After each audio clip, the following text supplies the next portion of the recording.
สวยได้ดิพาข่อยทุกข์ข่อยยากมาตั้งแต่อยู่น้ำกันนี่โอ้ยเอาพ่อใหญ่อันนั้นไปใส่เนาะมื้อนี้เราว่าสิไปเปิดอกคุยกันกับเราให้หูเรื่องเพราะว่าเกิดเหตุอิหยังเหตุดีเหตุบ่ดีก็มีแต่เราอยู่นำอยู่ไสเนาะว่าเราก็ไปบอกกับเราก่อนเฮ้ยเฒ่าอันนี้มันนอนหลีรับอยู่นี่ตัวนี่เฒ่า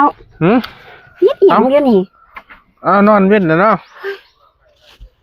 ว่าจังไหนมันจังไหนคือมาหาข่อยลังเถื่อ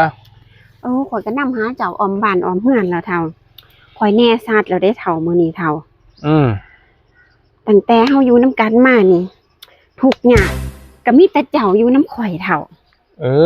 ก็แม่นแหละมีแต่ข่อยนั่นแหละยามลูกบ่สบายก็มีแต่เจ้าเฒ่าแล่นก็ข่อยเป็นหัวหน้าครอบครัวข่อยก็ต้องแล่นน่ะเนาะแม่นเฒ่าเฮ็ดอีหยัง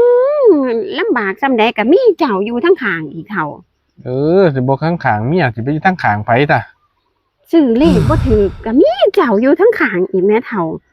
มันแน่นอนแฮงเด้เฒ่าเจ็บท้องขี้บ่ออกจังซี่ก็มีเจ้าอยู่นำเฒ่าเอ้ยข่อยนี่แหละสวนดากให้เจ้าแน่นอนแล้วล่ะข่อยว่าเฒ่าอันนั้นบ่มีเงินมายืมเงินไปยืมเงินเขานั่นเจ้าก็พาไปโอ้ยข่อยก็พาไปแหละเนาะอึดข้าวอึดน้ำเจ้าก็พาแล่นได้เฒ่าบ่แล่นสิได้กินบ่เจ้านี่มันอีหลีเลยเด้เฒ่าข่อยเว้าแล้วเจ้านี่อีหลีเลยข่อยมองเบิ่งล่ะจะเพิ่งฮู้ว่าข่อยเป็นคนเพอร์เฟกต์ยามหิวข้าวหิวน้ำนี่ก็มีแต่เจ้าแม่เฒ่าก็มีแต่ข่อยนี่ล่ะ